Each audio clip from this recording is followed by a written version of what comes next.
Good morning. Welcome to the worship service of the First Unitarian Church of Hobart. My name is Barb Langle, and I participate in the life of the church by serving on the Board of Trustees, among other things. We are a religious community of people with diverse beliefs and shared values. Our diverse beliefs are expressed in our 6 sources, and our shared values are expressed in our 7 principles. Both can be found online at uua.org. Together, we strive to grow spiritually, build community, and live our values in the world. Just a quick announcement. Today is Chili Cook-Off Day. So I hope you all brought money. And if you didn't, they have James and Caitlin has a thing where you could scan your phone or something. I don't know much about it, but Caitlin will be out there and she'll explain it to you. And I just want to let you know that all money collected, all money, even the voting money, goes to the life of the church. Goes into our general operating fund. We are currently streaming, I think. We are currently streaming our services online. The joys and sorrows portion of our service, however, is private, and we will take a break from streaming during that portion. Other than that, the service will be recorded and will be available for future viewing on Facebook, YouTube, and the church website. Wearing masks is optional right now, but if you are ill or think you've had contact with anyone who has had COVID or any virus, please attend virtually. Now, please let your Facebook and Twitter friends know that you are attending worship with hashtag First Unitarian Hobart, and silence your devices and take a deep breath and another and one more for good measure, and join us in the spirit of reverence.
The opening words are from the prophet Micah. How shall I enter the Eternal's presence? Shall I come with sacrifices, with yearling calves to offer? Would the Eternal care for rams and thousands, or for oil flowing in myriad streams? What does the Eternal ask of you? But to be just and kind and live in quiet fellowship with your God. Please join in singing the opening hymn, number 125, the great hymnal, Rise as You're Willing and Able.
Thank you for remaining standing. We're going to please join me in our affirmation of faith. I know I'm like a teacher.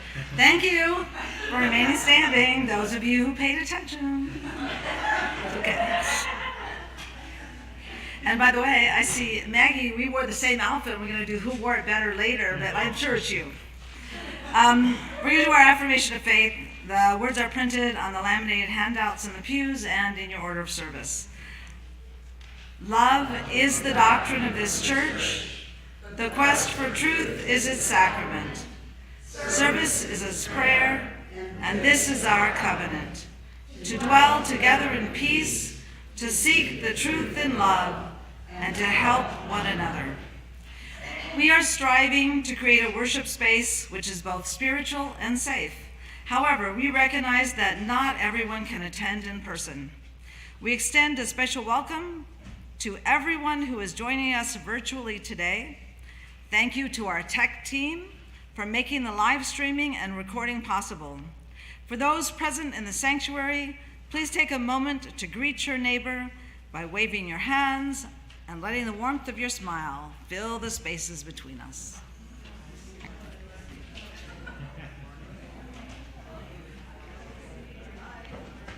Hi, Patricia. Hi, Carrie.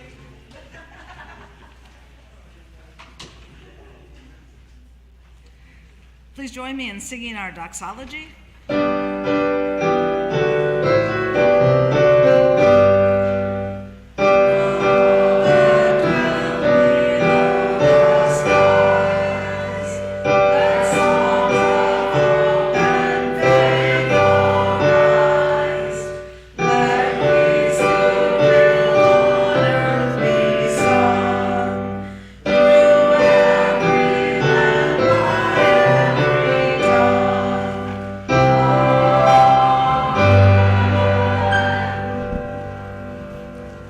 Now you may be seated.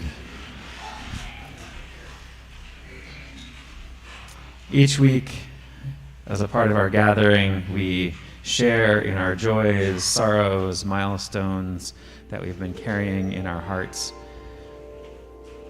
As we travel through the days of our lives, things tend to build up in here. Some of them lift us up, some of them weigh us down.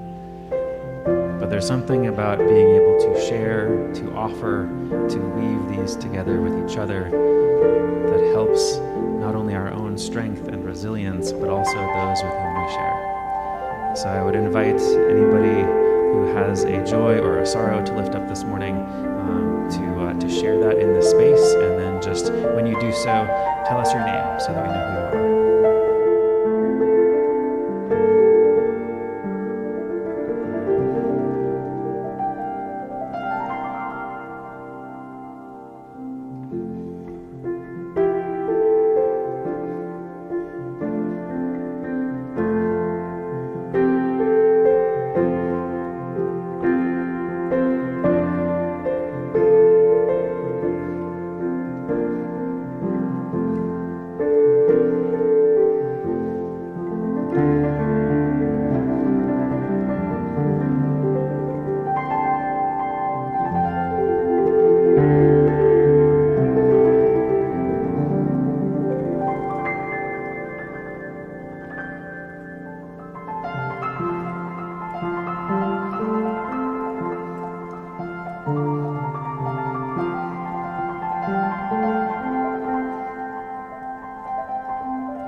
story this morning comes from the book of 2 Kings.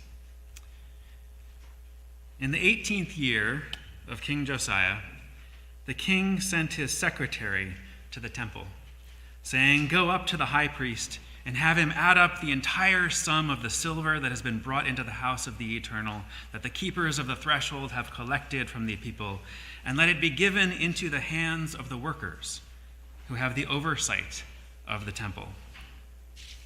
Let them give it to the workers who are at the temple, repairing the house, that is, to the carpenters, to the builders, to the masons, and let them use it to buy timber and quarried stone to repair the house, but no accounting shall be asked from them for the silver that is delivered into their hand, for they deal honestly." And while the work was happening, a scroll was found in the temple. And when the high priest gave this scroll to the secretary, he read it, and then the secretary came to the king and reported to the king, "Your servants have melted down the silver that was found in the house and have delivered it into the hand of the workers who have oversight of the temple." And the secretary informed the king, "The high priest has given me a book." And the secretary then read it aloud to the king. And when the king heard the words of the book of the law, he tore his clothes. And then the king commanded the high priest, the secretary, and 3 others, saying, "Go, inquire of the Eternal for me, for the people, and for all of Judah, concerning the words of this book that has been found. For great is the wrath of the Eternal that is kindled against us, because our ancestors did not obey the words of this book to do according to all that is written concerning us." And so the high priest, the secretary, and the 3 others that the king sent went to the prophet Huldah and consulted her at her home. And she declared to them, "Thus says the Eternal, the God of Israel, tell the man who sent you to me, the king, thus says the Eternal, I will indeed bring disaster on this place and on its inhabitants. All the words of the book that the king of Judah has read, because they have abandoned me and have made offerings to other gods, so that they have provoked me to anger with all the work of their hands. Therefore my wrath will be kindled against this place, and it will not be quenched. But as to the king of Judah, who sent you to inquire of the Eternal, thus shall you say to him, Thus says the Eternal, the God of Israel, regarding the words that you have heard, because your heart was penitent, and you humbled yourself before the Eternal, when you heard how I spoke against this place and against its inhabitants, that they should become a desolation and a curse. And because you have torn your clothes and wept before me, I also have heard you, said the Eternal. Therefore, I will gather you to your ancestors, and you shall be gathered to your grave in peace, and your eyes shall not see all the disaster that I will bring on this place." And they took the message back to the king. So ends our story. And we have a reading.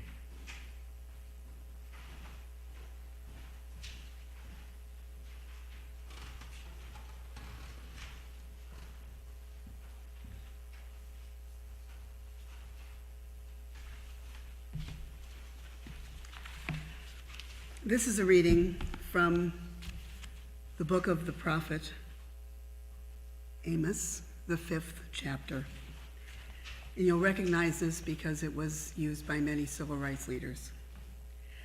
I despise your festivals, and I take no delight in your solemn assemblies. Even though you offer me your burnt offerings, I will not accept them. And the offerings of well-being of your fatted animals, I will not look upon them. Take away from me the noise of your songs. I will not listen to the melody of your harps. But let justice roll down like waters, and righteousness like an ever-flowing stream.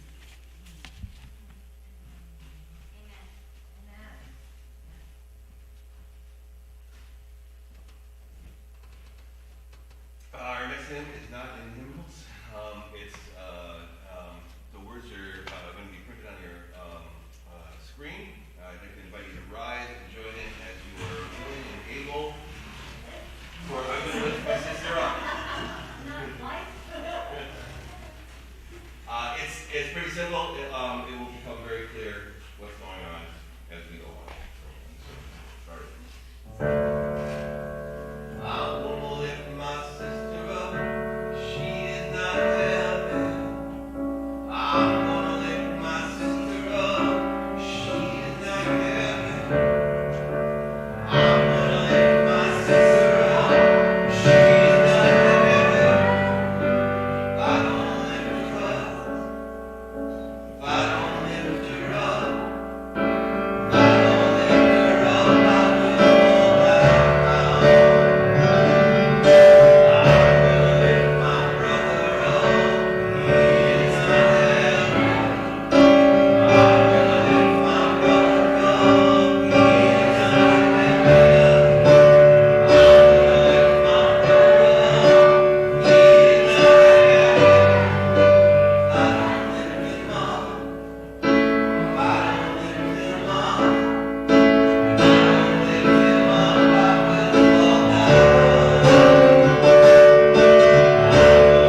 Be seated. So, our first three worship series that we've done this congregational year, kind of been a theme of going inside and contemplation, attending to your relationship with yourself and one another. And now that we have some new light, some dawning warmth that we can kind of feel a little bit in the air sometimes. There's a little bit more of an outward motion. How is it that we're showing up in the world? What actions are we taking? And we started that a little bit with the last series on UU identity, and we're extending it with this one, engaging with one of the most concrete ways that we engage the world around us, and that is with money. So last week, I talked about how the very first expectation placed on the Hebrews after they left Egypt was a prohibition on accumulating things beyond what they really needed. And some of the oldest parts of the Bible, the prophetic writings of the 8th century BCE, were written specifically to counter the injustices of the time. The prophet Isaiah railing against how large landowners would add house to house and field to field until there is room for no one but you. And how he wrote, "Oppressors treat my people cruelly. Creditors rule over them. My people's leaders mislead them. They give you confusing directions.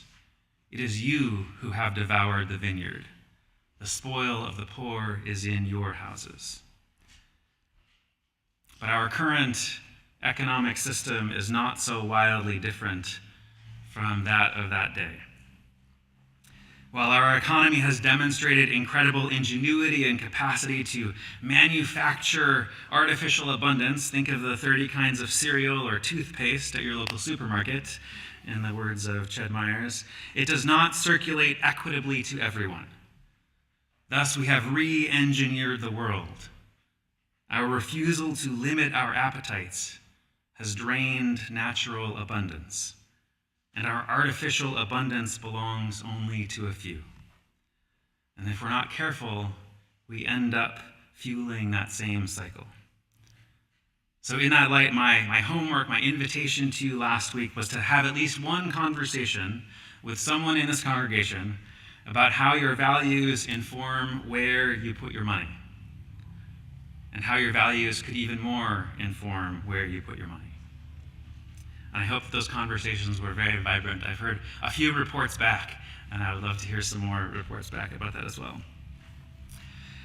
In the spring of 1998, I was living in the dorms in college, and I don't know if you remember the state of email back in 1998. It was sort of this new thing that we were all kind of figuring our way around, and how does it work? And there was this email that my roommate showed me that he'd gotten that was being sent around that was apparently Kurt Vonnegut giving the commencement address to MIT in the spring of 1997.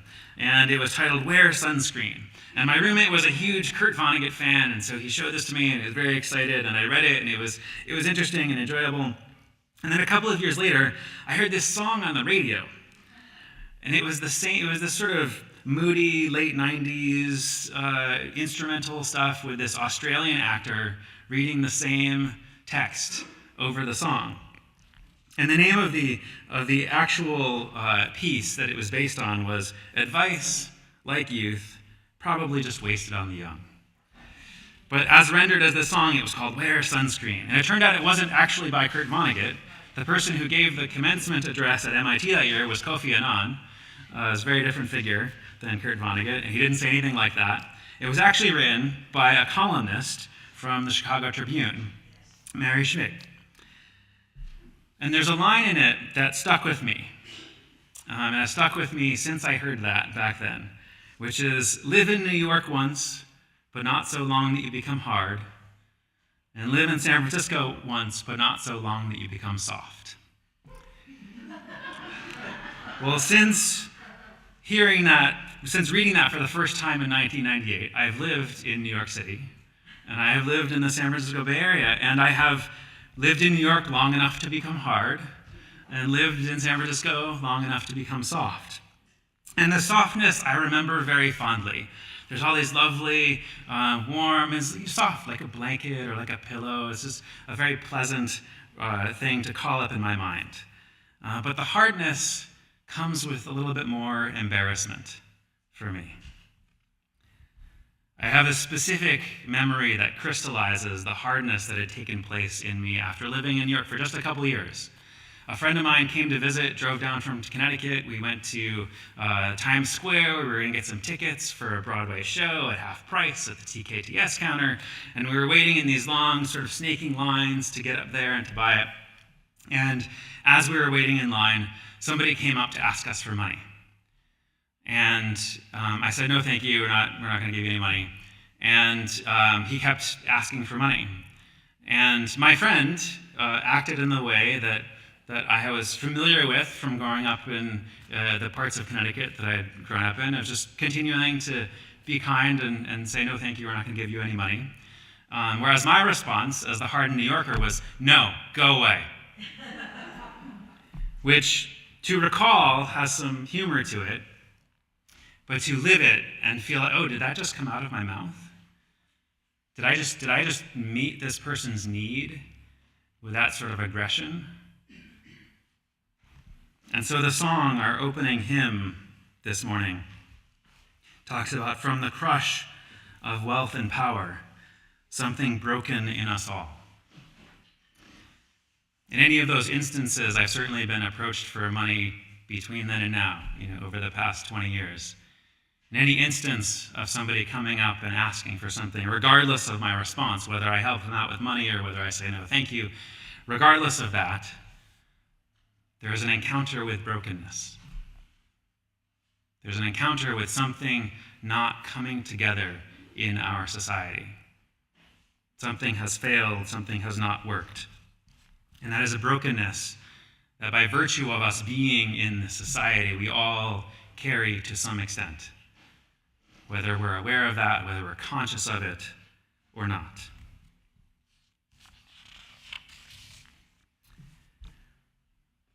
This last week, I did one of my occasional check-ins on Facebook.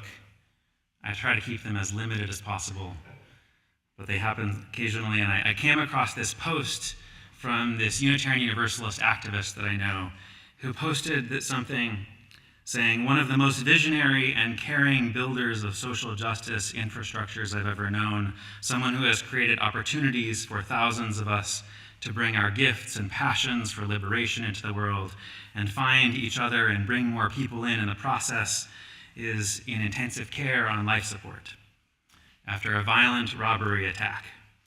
And it's absolutely devastating.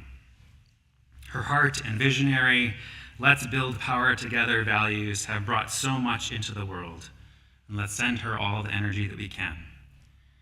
And what was particularly striking about this wasn't just this one post, but that I started seeing more and more posts from more and more people that I knew, but I didn't know knew each other or had any connection. Every community that I'm connected to in the Bay Area, there's at least one person posting something about this incident. And so I saw another one from somebody else. We come together with heartbreak and love for our friend / comrade / sibling / beloved Jen Angel, who is currently in intensive care on life support. And then another post, Jen Angel has transitioned, and we honor her in every way we know how. Her nonchalant, visionary, architectural brilliance for building infrastructure for movement building is legend. Her loving friendship, care, generosity, thoughtfulness, and humor are carried in the hearts of thousands of us who have known her, worked with her, loved her, been in her presence. And she was hilarious and ridiculous. And someone recently wrote to this author, I never met her, but her writing in the 90s saved my life. There are so many other posts from other folks that I know about this person that I had never met, but who I knew I had so many connections to. One of the things that was highlighted in one of the posts was the specific cause of this, a violent robbery. Death in and of itself is inevitable. All of us end up there at some point. And some of us who do die of natural causes, but many die of other causes. whether they be economic crimes or violent crimes or cancer caused by pollution or any number of other things that are possibly preventable or postponable.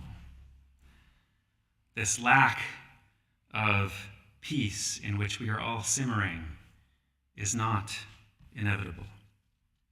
It has specific causes. And if we don't attend to the why exactly do these things happen, we miss the cause and effect and the underlying silent killers that continue to walk among us.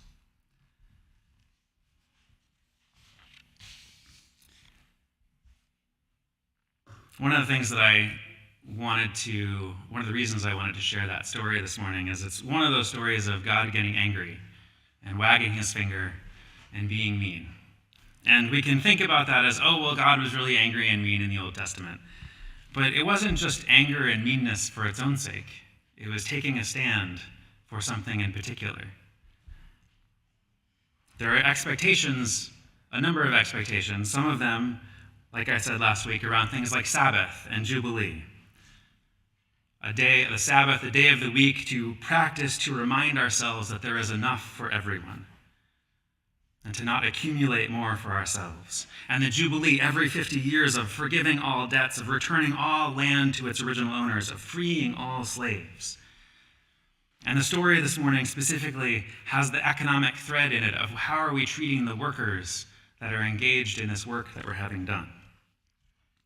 And so in response to the situation, God gets angry and communicates this through the prophet.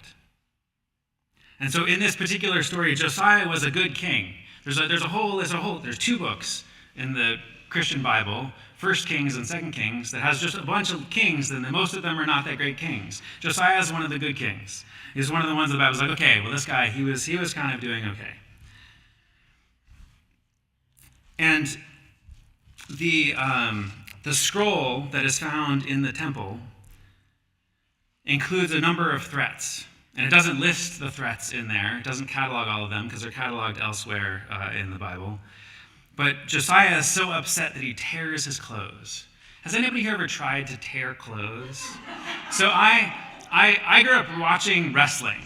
And if you grew up in the 80s watching wrestling, you probably saw Hulk Hogan at some point rip his shirt like that. And it looked so easy on the TV. But when I tried it, it was so much harder than that. To actually, when you're doing the seams, then that's fine. But so that's how upset the king was. He was actually ripping his clothes. And he asked for a prophet to be called upon to interpret. Was he actually reading this correctly? And so they go to Huldah, who's this prophet. They go to her home, and they ask her what her interpretation is of this. And she says, yes, these disasters will occur. And she doesn't offer a particular way out. She doesn't say, oh, but if you do these things, then everything will be fine. She just says, yeah, that's what's going to happen. And her only consolation is that because the king was such a good guy, he'll die before the bad things happen. His personal piety, his own individual goodness, was not enough to fix the situation. The problems were deep-rooted. They were distributed across the whole of society. And so it was beyond his power to set things right.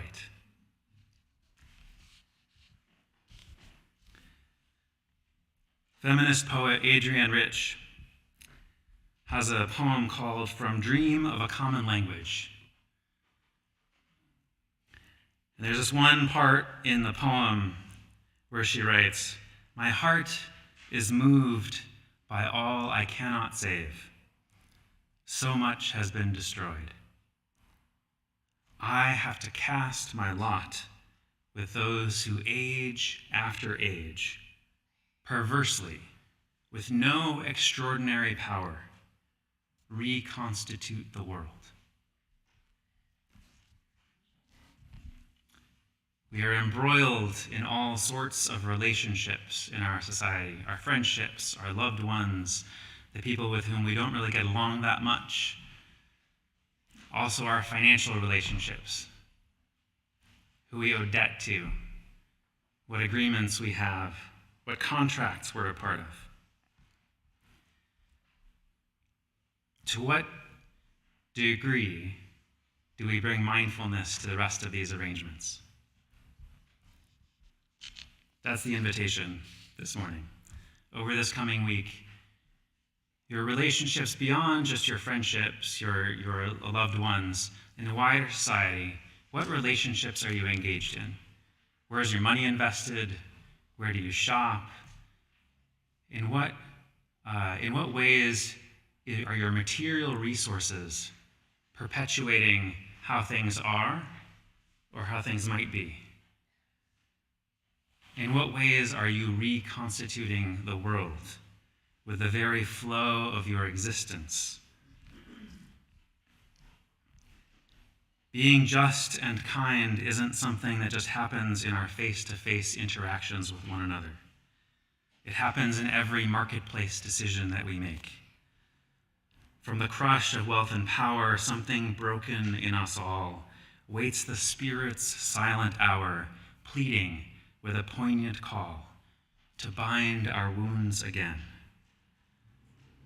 As Amos noted, the true mark of our faith is, are we letting justice roll down like waters and righteousness like an ever-flowing stream? Are we lifting up our sisters, brothers, siblings, our neighbors? Are we conscious that if we don't lift them up, we will fall? And so in that light, will we build a land where we bind up the broken, where the captives go free, where justice does roll down like waters, where peace is born, restoring the ruins of generations? Will we be a people so bold to stand like oaks of righteousness and bring good news to the oppressed? May our hearts be moved by all that we cannot save, recognizing so much that has been destroyed, that we may cast our lots with those who age after age, perversely, with no extraordinary power, reconstitute the world to be more of a home for all. And may we continue with that work as long as we can.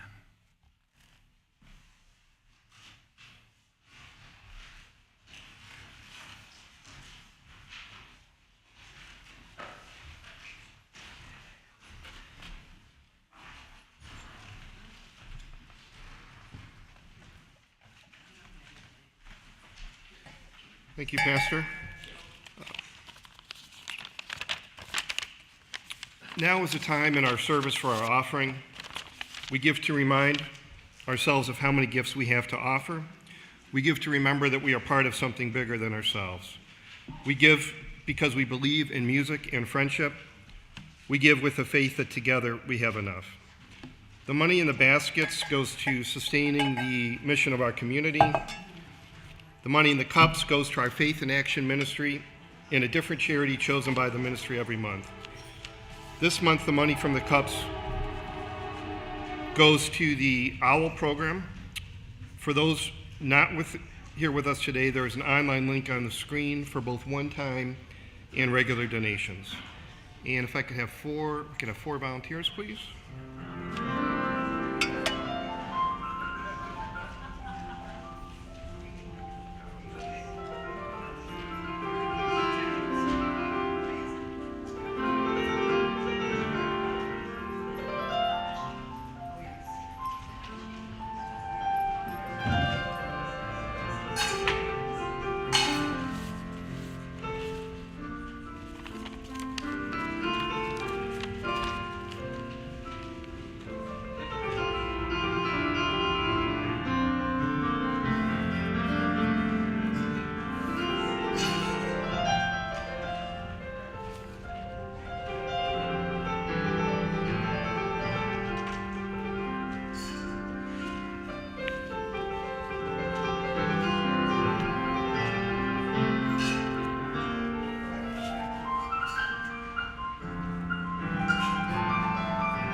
for your prayers, your presence, your service, and your gifts. We are truly grateful.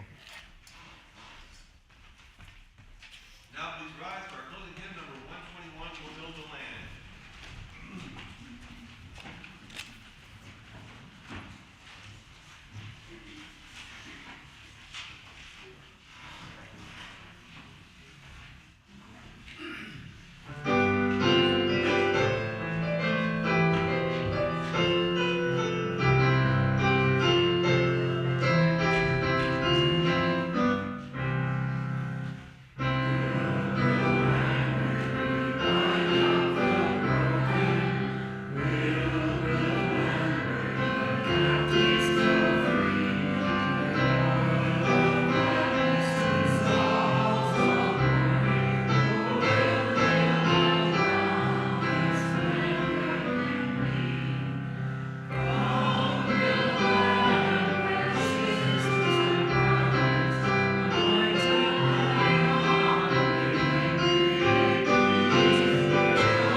The closing words are from the book of the prophet Isaiah.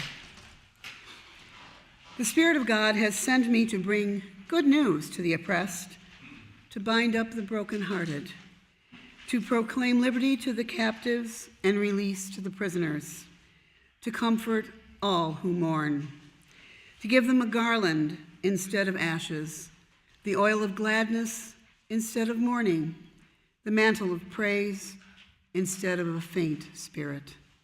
They shall build up the ancient ruins.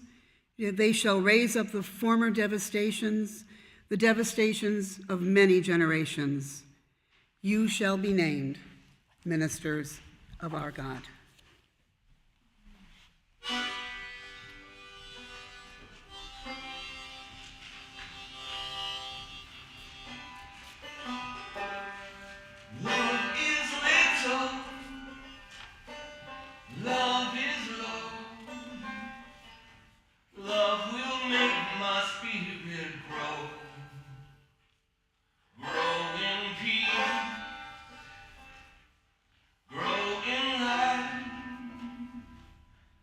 Love will do the thing that's right.